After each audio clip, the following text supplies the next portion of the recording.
आता गणपतीक गेल्लो तेव्हा गावासून तवसा घेऊन येलो, म्हाका आता बहिणीन दिलेल्यान. तर म्हटलं आता या तवशाचं काय करूया नक्की, टोपपोळी करूया की वडे करूया. तर म्हटलं चल, मी कधी टोपपोळी करूक नाही होते, तर फर्स्ट टाईमच मी म्हटलं टोपपोळी ट्राय करूया, कशी होतं ती बघूया.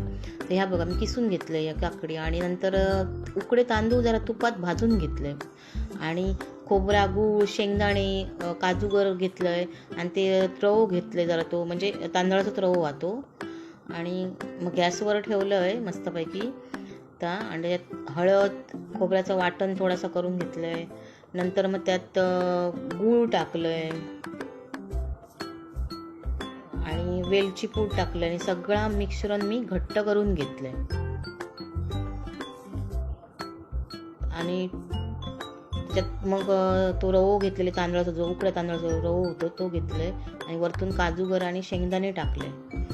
आणि नंतर दुसऱ्या टोपात एक हळदीची पानं ठेवले, गावावरूनच आणलेले आहे मी ही, आणि वरतून पण लावले जरा मस्तपैकी वास येण्यासाठी छानपैकी. आणि मंद आचेवर जरा एक तवो ठेवून तो वरती टोप ठेवला, आणि सकाळी मग नंतर बघा मस्त केक तयार झालो आता याचं.